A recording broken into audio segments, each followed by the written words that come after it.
Student? Yes, आज की video में हम लेसन रीड करेंगे चिट्ठियों की अनूठी दुनिया। चिट्ठियों की अनूठी दुनिया नामक निबंध जो है अरविंद कुमार सिंह द्वारा लिखा गया है। इसमें लेखक ने पत्रों के महत्व, उनकी उपयोगिता, पत्रों की पहचान तथा पत्रों से होने वाले लाभ का वर्णन किया है। इसमें लेखक कहता है कि पत्रों की दुनिया भी अजीबोगरीब है, उसकी उपयोगिता हमेशा से बनी रही। पत्र जो काम कर सकते हैं वह संचार का आधुनिकतम साधन नहीं कर सकता। आधुनिकतम होता है आज के टाइम का, आज के समय का। पत्र जैसा संतोष फ़ोन या एसएमएस का संदेश नहीं कहाँ दे सकता है, अर्थात नहीं दे सकता। दुनिया का तमाम साहित्य पत्रों पर केंद्रित है। मानव सभ्यता के विकास में इन पत्रों ने अनूठी भूमिका निभाई है। पत्र को उर्दू में खत, संस्कृत में पत्र, कन्नड़ में कागज, तेलुगु में उत्तरम, जाबू और लेख तथा तमिल में कडिद कहा जाता है। पत्र यादों को सहेज कर रखते हैं। भारत में ही रोज़ 4.5 करोड़ चिट्ठियाँ डाक में डाली जाती हैं, जो साबित करती हैं कि पत्र कितनी अहमियत रखते हैं। पंडित जवाहरलाल नेहरू ने सन 1953 में सही ही कहा था कि हजारों साल तक संचार का साधन केवल हरकारे, रनर्स या फिर तेज घोड़े रहे हैं। उसके बाद पहिए आए, पर रेलवे और तार से भारी बदलाव आया।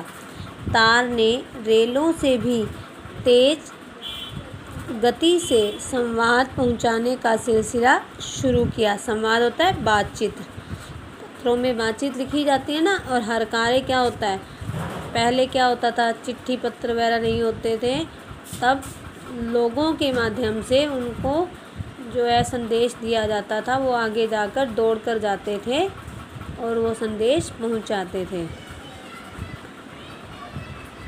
अब टेलीफोन, वायरलेस और आगे रेडार, दुनिया बदल रहा है।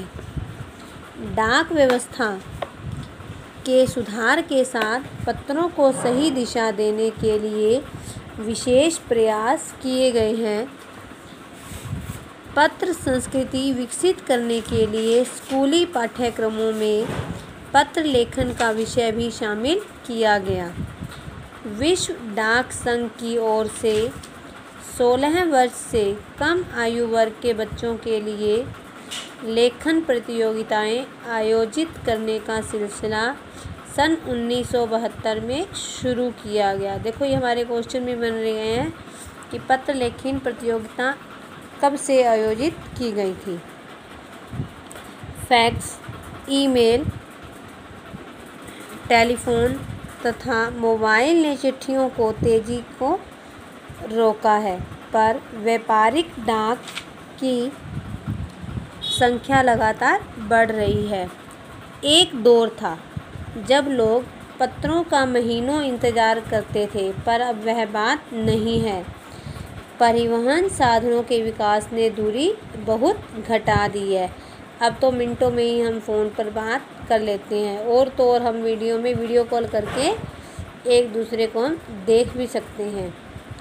पहले लोगों के लिए संचार के इकलौता साधन चिट्ठी ही थी, पर आज और भी साधन विकसित हो चुके हैं। आज देश में ऐसे लोगों की कमी नहीं है जो अपने पुरखों की चिट्ठियों को सहेज और संजो कर विरासत के रूप में रखे हुए हैं, या फिर बड़े बड़े लेखक, पत्रकारों, उद्यमी, कवि, प्रशंसकों, सन्यासी या किसान, इनकी पत्र रचनाएं अपने आप में अनुसंधान का विषय है। अगर आज जैसे संचार साधन होते तो पंडित नेहरू अपनी पुत्री इंदिरा गांधी को फ़ोन करते।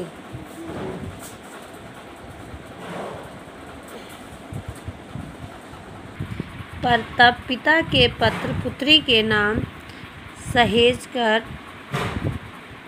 नहीं लिखे जाते, जो देश के करोड़ों लोगों को प्रेरणा देते हैं। पत्रों को तो आप यादगार या धरोहर सहेज कर रख लेते हैं, पर एसएमएस संदेशों को आप जल्दी ही भूल जाते हैं। तमाम महान हस्तियों की तो सबसे बड़ी जानी मानी हस्तियों के पत्रों का अनूठा संकलन भी है।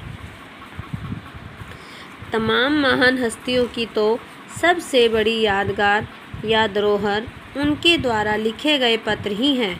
भारत में इस श्रेणी में राष्ट्रपिता महात्मा गांधी को सबसे आगे रखा जा सकता है। दुनिया के तमाम संग्रहालय जानी मानी हस्तियों के पत्रों का अनूठा संकलन भी है। भारत में आज़ादी के पहले महासंग्राम के दिनों में जो कुछ अंग्रेज अफसरों ने अपने परिवारजनों को पत्र में लिखा, वे आगे चलकर बहुत महत्व की पुस्तकें तक बन गई। महात्मा गांधी के पास दुनिया भर से तमाम पत्र केवल महात्मा गांधी इंडिया लिखे आते थे और वे जहाँ भी रहते थे वहाँ तक पहुँचा दिए जाते थे। पत्रों का जवाब देने के मामले में महात्मा गांधी जी का कोई जोड़ नहीं था। कहा जाता है कि जैसे ही उन्हें पत्र मिलता उसी समय वे उसका जवाब भी लिख देते थे। जब लिखते लिखते उनका दाहिना हाथ दर्द करने लगता तो वे बाएं हाथ से लिखने में जुट जाते थे।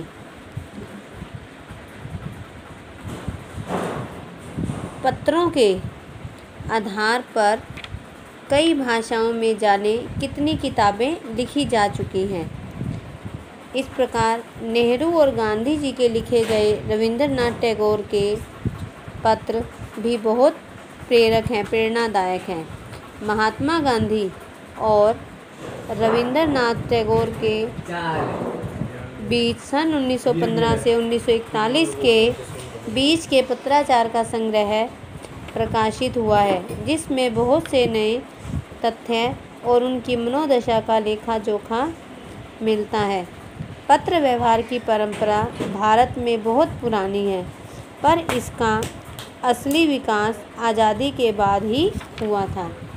इसकी एक ख़ास वजह यह भी है कि यह लोगों को जोड़ने का काम करता है। आज भी खतों का ही सबसे अधिक बेसब्री से इंतज़ार होता है। दूर देहात में लाखों गरीब घरों में चूल्हे मनी ऑर्डर अर्थव्यवस्था से ही जलते हैं। लोगों के जो कुछ व्यक्ति जो है घर से बाहर दूर जाकर कार्य करते हैं, वो मनी ऑर्डर द्वारा ही अपना जो धन है अपने घरों में भेजते हैं। गांवों या गरीब बस्तियों में चिट्ठी या मनी ऑर्डर लेकर पहुंचने वाला डाकिया देवदूत के रूप में देखा जाता है। डाकिये को देवदूत भी कहा जाता है। ये आपका लेसन कंप्लीट हो गया है। आपने ये लेसन रीड करना है और एक्सरसाइज ट्राई करनी है।